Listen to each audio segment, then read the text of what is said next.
For nearly 400 years, Jerusalem lived with an arrogant certainty. The temple was untouchable. Stone upon stone, promise upon promise. The city confused faith with armor. Until one day history collected its debt, and no one could bargain. On the 9th day of the month of Av, in 586 BC, Judah's holiest structure became a target. The fire did not fall by accident. It was a decision, a calculated, cold, administrative blaze. And before torches, something worse came: hunger, madness, and internal collapse. To understand the fire, you must go back 10 years. On the throne sat Zedekiah. But he was not a free king. He was a Babylonian vassal. His crown had a price, and that price was annual tribute. Jerusalem paid to breathe. Gold and silver left like silent blood. The city called that peace, but it was rent for survival. And where there is rent, there is humiliation. Zedekiah did not rule with pride. He ruled with fear. And fear fuels bad bets. Inside the palace, a faction grew. They said, "Babylon is stretched thin, it will fall." They looked south to Egypt as a convenient savior. The logic sounded geopolitical, but it was emotional. They wanted independence, even if it cost everything. Prudent counselors tried to slow him down.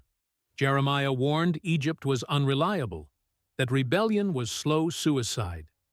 But prudence earns no applause. The court wanted a heroic storyline. Zedekiah, under pressure, chose the delusion.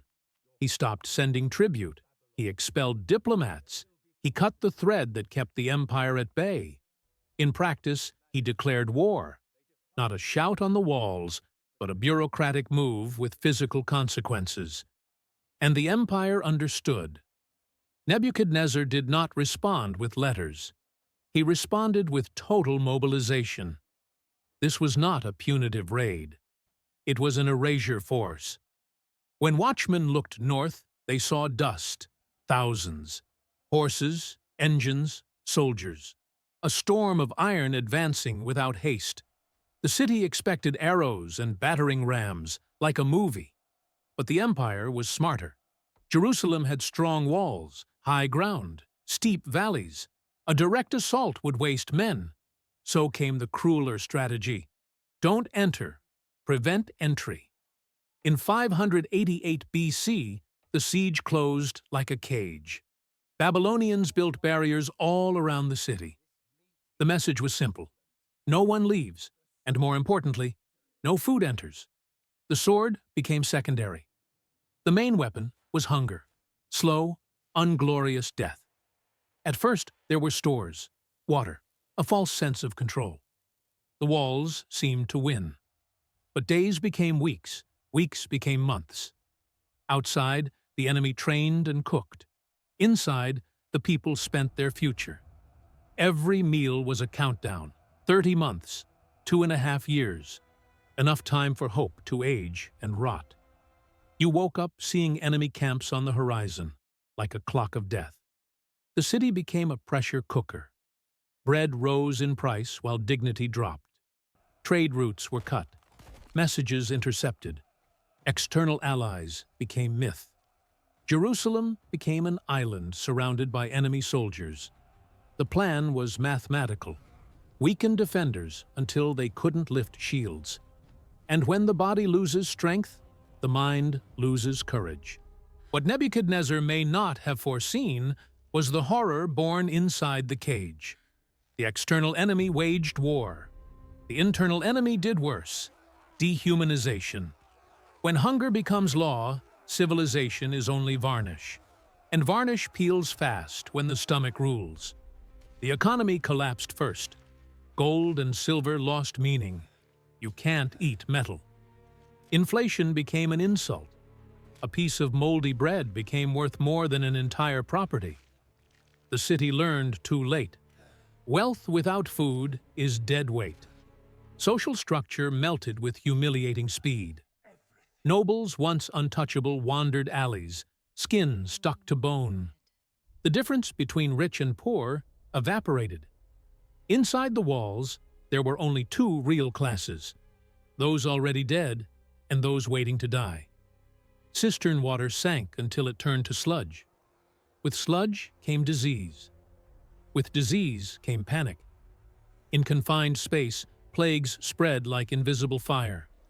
But hunger does worse. It switches off morality. And when morality goes dark, the unthinkable happens. Ancient accounts describe the breaking point.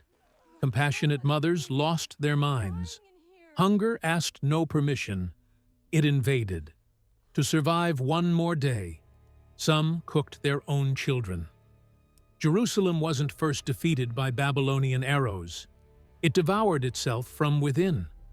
The city became a cemetery inhabited by ghosts. Resistance broke not by the sword, but by the empty stomach. After 30 months, Jerusalem was a shell. The wall still stood, but inside there was no strength left to defend it. Outside, Babylonian engineers stopped waiting.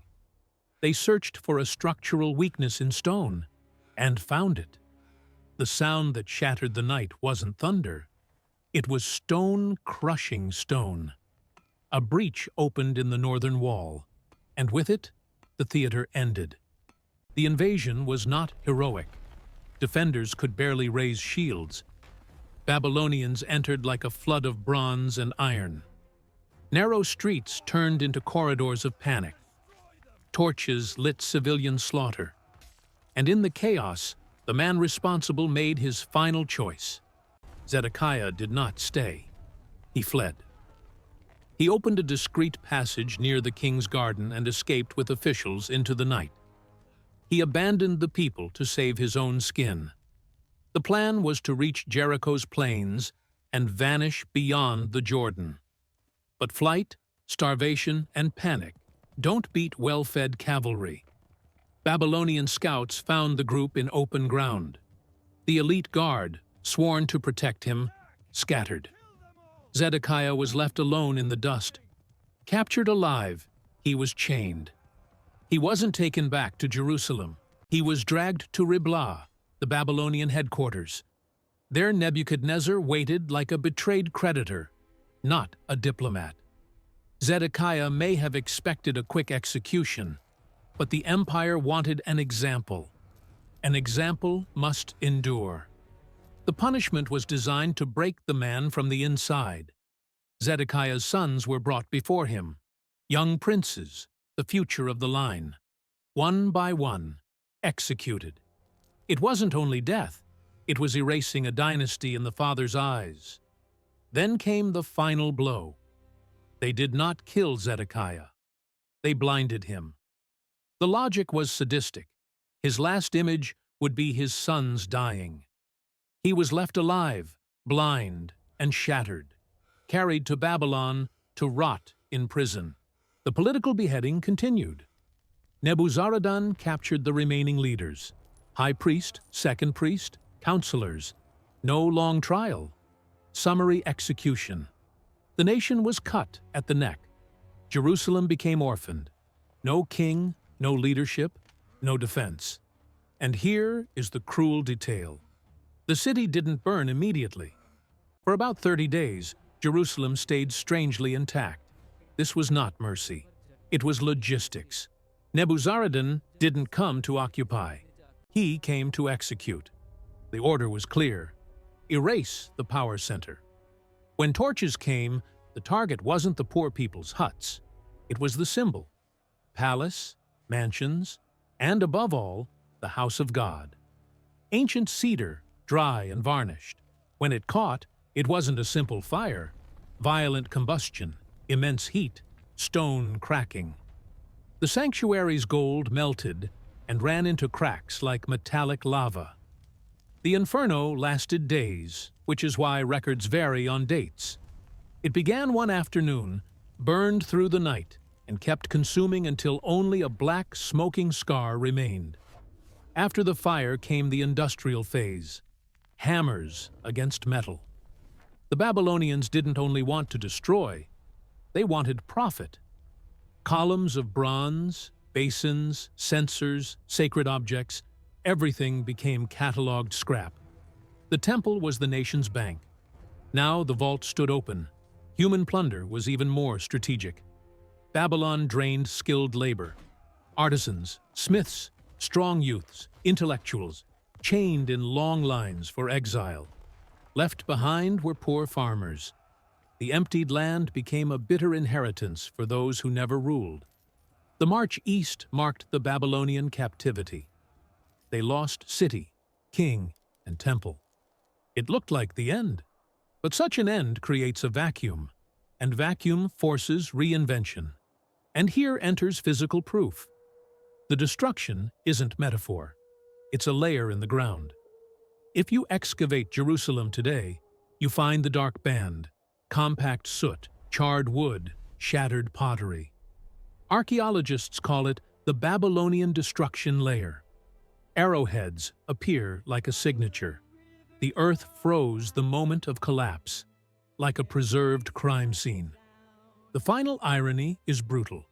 Destroying the temple didn't kill faith. It forced transformation. Without an altar, the people traded sacrifice for prayer and study. The temple became internal, portable, indestructible. Nebuchadnezzar tried to erase a nation. He unknowingly tempered an eternal identity.